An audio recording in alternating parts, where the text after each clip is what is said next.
I'm the sports professor, Rick Horrow. Welcome to Beyond the Scoreboard, Inside the Mega Events.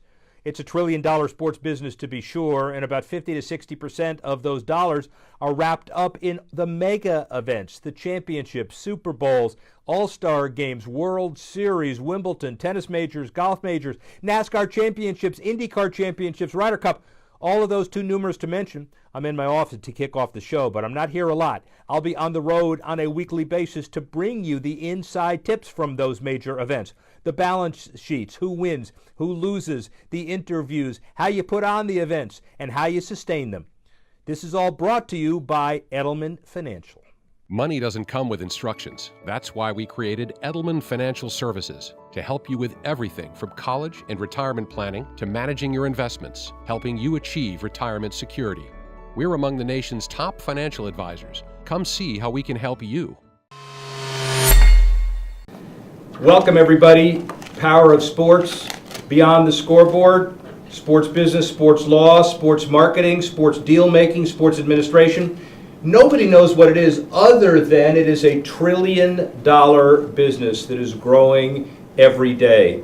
I welcome everybody to the inaugural release of the Sport Business Handbook, insights from 100 plus leaders who shaped 50 years of the industry, a labor of love that took basically 3 years and over 50 years to conceptualize. I'll get into the details, but it really kind of started in 1976. When it was my first year at Harvard Law across the river, and I learned fairly early on that I really didn't want to practice law, but I wasn't sure what I wanted to do, and came up with a lofty, novel notion of wanting to write a sports thesis that focused on excessive hockey violence. Silly to some of you, but growing up in Miami, you could understand maybe the dynamic of it. I went to then Professor Jim Thornburg, who was ultimately the dean of the law school, and he said, and I quote, "I'd love to have you do this, but there is no such thing as sports law." Fast forward very quickly, and we'll fill in the blanks with the esteemed Professor Gracer. I decided that the whole world of sports business and sports law, anyway, would ride on my ability to beat Jim Thornburg in a squash game. I had never played squash, so I sought the advice and counsel from my then roommate, who is none other than John Roberts, the Chief Justice of the U.S. Supreme Court, who's also a very good squash player in addition to everything else. And the bottom line of all of it is, after testing and trying, I did beat Jim Thornburg. He was 83 years old at the time. Not really relevant, but the point was I was then able to get the hall pass to go to then Gillette Stadium and Boston Garden and others to write the thesis that turned into a book, that turned into some hearings. But I would suggest, and Paul Weiler, who Stephen Gracer, Professor Gracer knows is one of the pioneers on the sports law side, and we'll talk a little bit about it, you could really point to that as one of the early times of sports business, sports law. Where's it gone? It's $100 billion to $1 trillion business, depending on what you include and what you don't. And the bottom line is, we're here to talk about not only the book, 100 industry leaders and 50 years of the sports business broadly defined, but also to bring together some of the finest minds in the sports business, a 27-city, 2-year tour that starts at Harvard Business School today to focus on 50 years of the sports business in all of the communities that we're reaching, with moments, and we'll talk about that later on, where everybody can kind of fill in the gaps on what they think are the 50 greatest sports moments in history, supplemented, by the way, with Bryce Harper just signing a 13-year, $330 million contract 20 minutes ago with the Philadelphia Phillies. So all of you who are Phillies fans just understand the money keeps getting bigger. So that is an interesting concept. Helping me today, not only because they help define purpose of sports business and sports law, are two of our contributors. First of all, a participant, contributor, non-panelist, Joe Favorito, who has his own PR firm and is the PR person of the stars, let's say, and has had some interesting perspective in the book. No, big stars, all right, big stars, some small stars, very big stars. Rick, tell me about Otherwise- the list you made today. Congratulations. Oh, yeah, go ahead. So today, Bleacher Report did the 100 most important people to follow on Twitter in sports business. So Rick was on the list. Isn't that ironic? And I would take some credit for that, except I don't know how to use Twitter. So, a dirty little secret. We'll start left and right, and then I'll make some comments. Professor Stephen Gracer, the Richard P. Chapman Professor Emeritus of the Harvard Business School, Corporate Brand Management, Corporate Communications, the Business of Sports, and he's been teaching at HBS since 1958, and his academic excellence spans years, including an article on corporate brand identity that just appeared in the Harvard Business Review this last month as well. He created Harvard's Sports Business course, American Marketing Association Lifetime Achievement Award, Distinguished Career Contributions, the Scientific Understanding of the Sports Business. And by the way, this is the most important issue. Cal, take notice. He's known as the Cal Ripken of HBS because in 50 years of teaching at Harvard, he's never missed a class. Is that absolutely true? Have you never missed a class? Correct. That is correct. Your mouth to God's ears. That is correct. So Stephen Gracer, and to my right is Jeff Conroy, who is an incredible sports entrepreneur. The beauty of this book is we take different disciplines and find some common themes. He'll tell you everything about the intersection of sports medicine from an entrepreneurial perspective and the business of sports. Tell us just a couple minutes about Embody and what it is and where you're going with it. Yeah, thanks, Rick. So great to be here, guys. I'm Jeff Conroy. I founded a company called Embody 4 years ago, and we're really focused on regenerative medicine and additive manufacturing. So taking additive manufacturing technologies and building nanofibers made of collagen that turn into surgical implants for the treatment of rotator cuff repair, Achilles tears, and eventually we're going to build a fully supportive ACL. And so harnessing things like tissue engineering and using minimally manipulative surgical procedures, finding ways to bring biology, so harness your own biology inside your body and then bring biologic materials as a way to accelerate healing. And this genesis for us all came from the fact that the Department of Defense had a problem, which is Navy SEALs tear a lot of tendons and ligaments. Number one injury, Achilles, rotator cuff, and ACL. And we were, through a competitive process, awarded a $12 million opportunity to create a new standard of care for the treatment of tendon and ligament sports injuries. And so the idea is for high-performance athletes and high-performance warfighters and everyday moms and dads and kids to be able to harness regenerative medicine and harness these technologies and get back to return to sport quicker. And the idea is, how can we compress an Achilles recovery by half the time it takes? How can we help athletes and family members and loved ones get back and perform? And what we found is some really tremendous parallels, and we've talked a lot about the armed services and the tremendous athletes that we have in special operations and in all disciplines, and fully across all of DoD, soft tissue injuries are the number one effect of our armed services folks.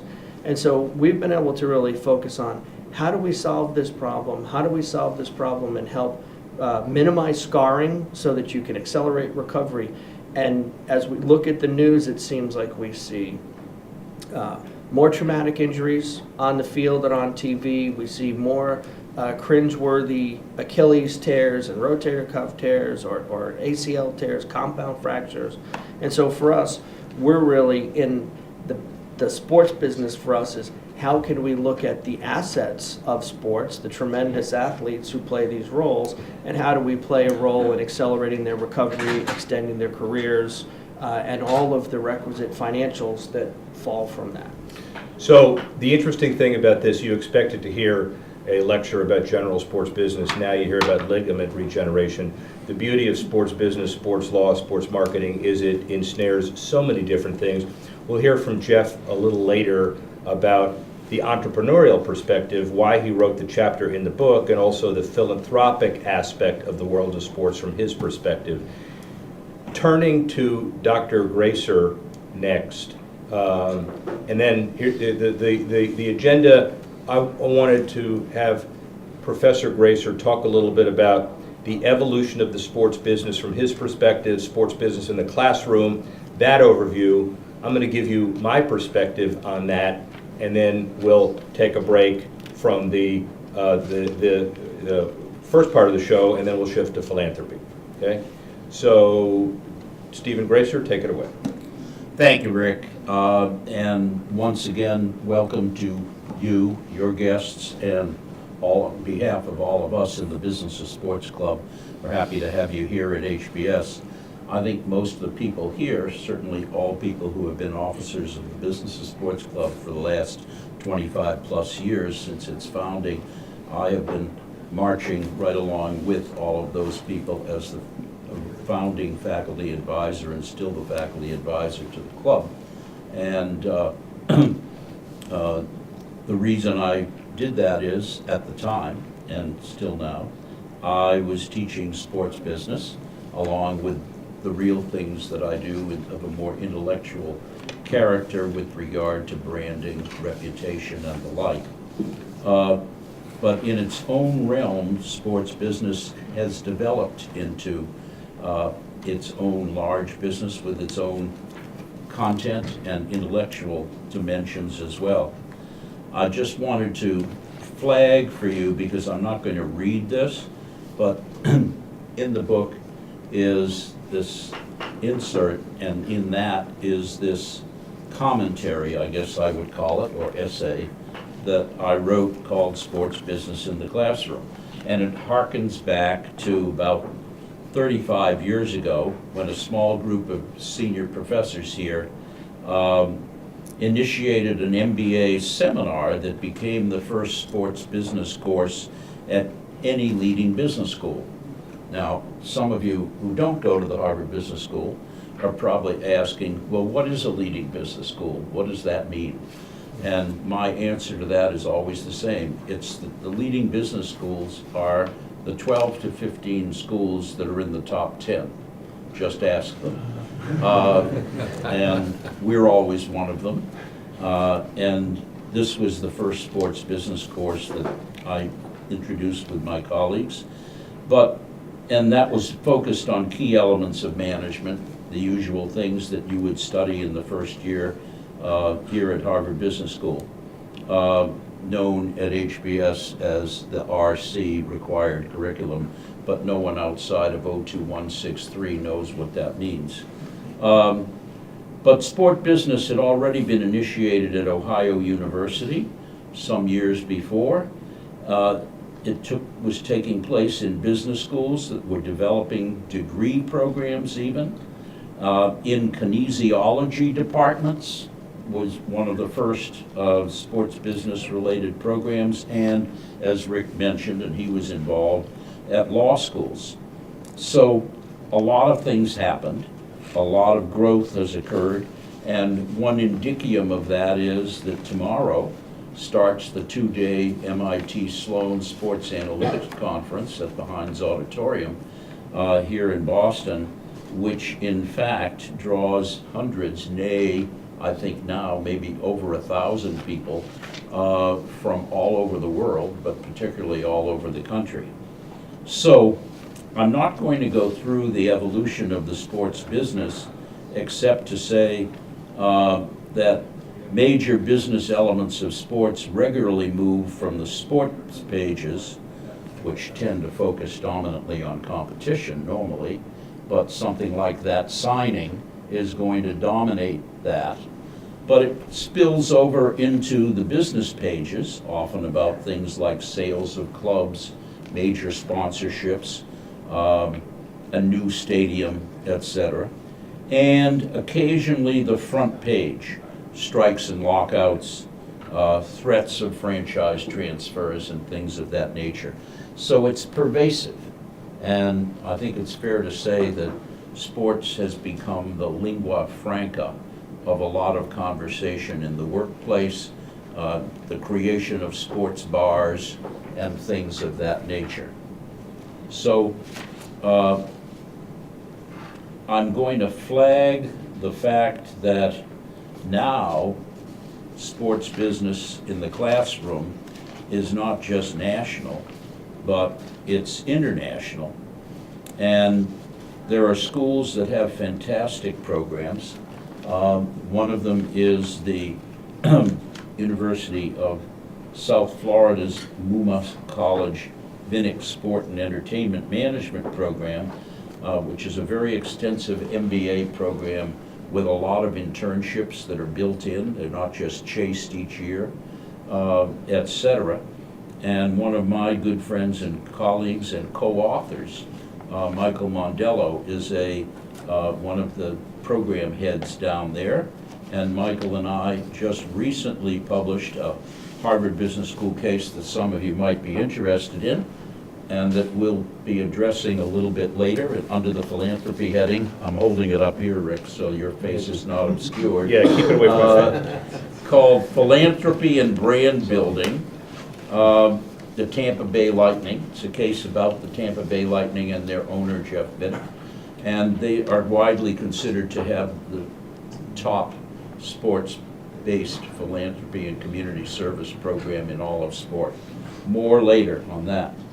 But internationally, there are also programs. The WHU Center for Sports and Management in Germany, my colleague there, Sascha Schmidt, he and I do intellectual collaboration, but they have a full year program.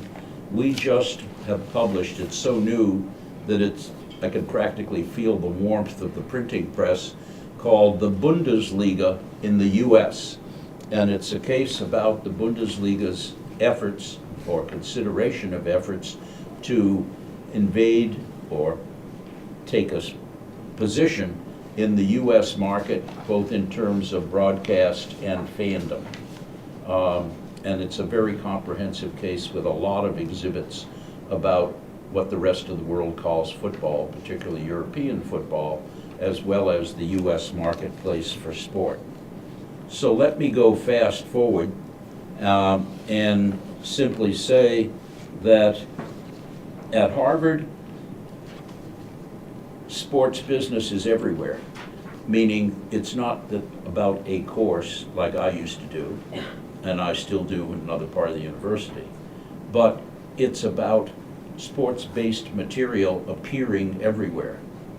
And very recently, indeed last month, my colleague and someone whom many of you know here in Aldrich Hall, Bob Higgins, offered a short intensive program, a 4-day program for MBAs on entrepreneurship, especially technology-based entrepreneurship in sport.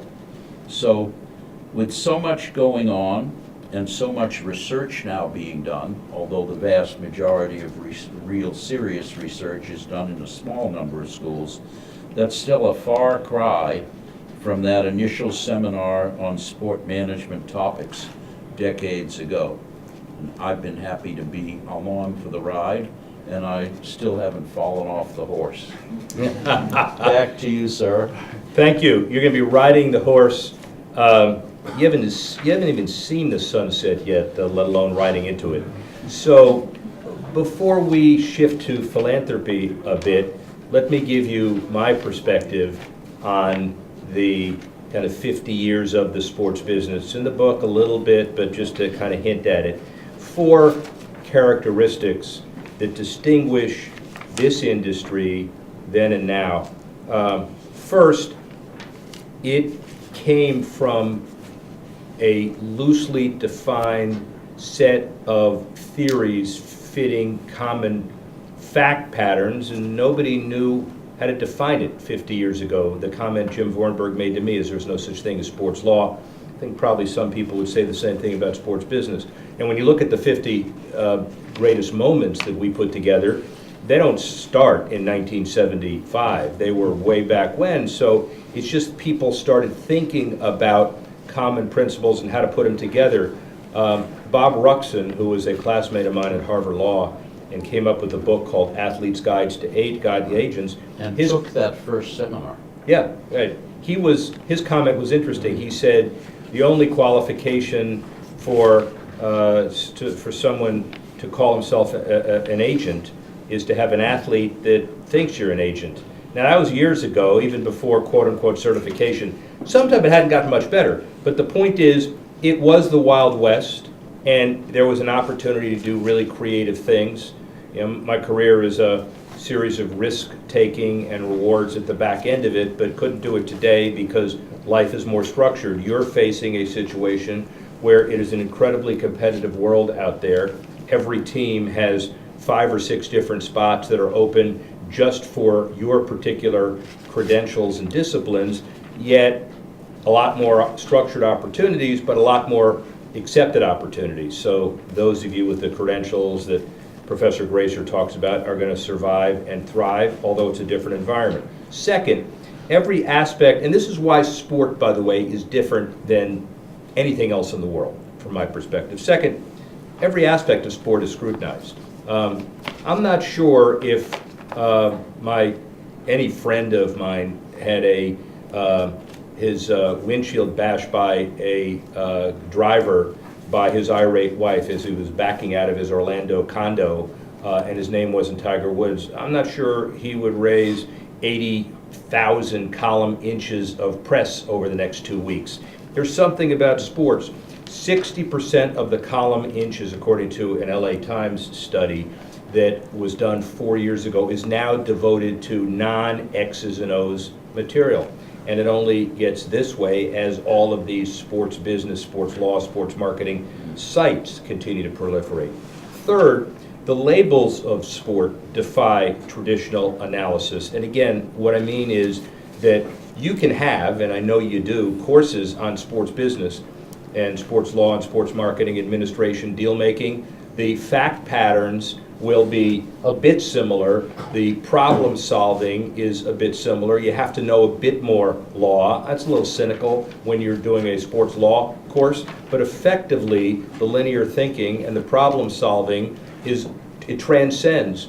If you, in my mind, if I'm running a team or a league, I would give people who have great credibility but look at the paper equal footing to fill any decision-making capacity, whether they have a law degree, marketing degree, business degree, administrative degree from whatever the institution is in sports, because those issues are significantly interrelated. There are now 485 courses that are all graduate, undergraduate degree courses, sports X. And you can make a case that they are more similar than different than in any other field in the industry. And finally, the sports industry is defined by changing circumstances. Price Waterhouse Coopers talked about the latest increases in what they saw in their different market segments. Media rights will be up $24 billion by 2028. Sponsorship up 4%. Licensing up 4.5%. Ticketing and marketing up only 2.2%. You think about that 5 years ago, things would have been different. The biggest expenditure that is new in the sports space of anything, philanthropy, which we'll key into in a couple of minutes, which is interesting. Doing great by doing good, and maximizing ROI by creating a brand. Finally, my comment would be that the whole world of developing successes in the sports business really, in large part, depends on personal relationships and making sure that you take your credential and use that only as a starting point and doing the right thing. So the inspiration of this book and the stuff that I did with the NFL mostly related to a panel that we had at Harvard Law with Paul Tagliabue that I created a great friendship with.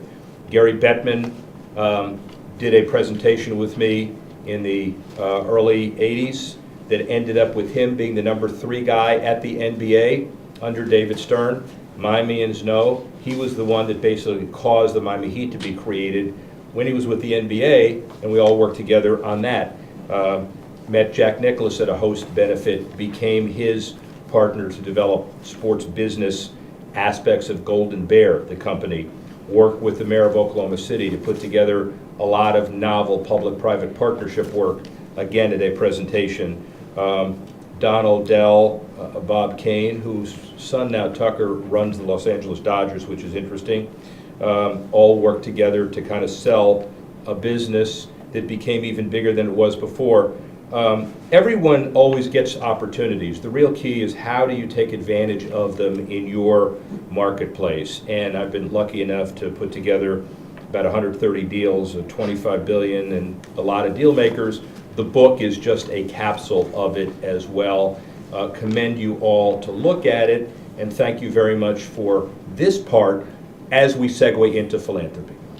One addendum, if I may, based on one of your key points, which is the blending and expansion of competition kinds of sport to sports business. We had a wonderful illustration of it just this past week, namely the case of Zion Williamson's exploding sneaker.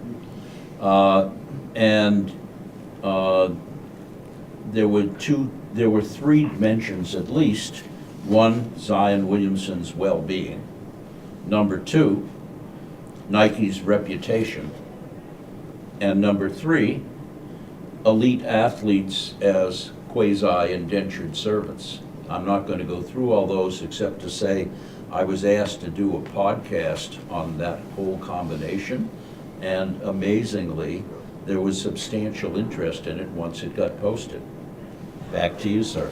And number four was where Duke fit in the whole pantheon of all this as a Duke fan. I mean, you care about how the team is doing. So anyway, go ahead. No, I would just add that you look at the evolution of the business of sports, and it's complex and it's multidisciplinary. And we used to find our heroes there, and now what we find is rules for everyday life. If we want to be high-performance athletes, we can go to CrossFit, we can get stronger, faster, just like the athletes are stronger and faster today.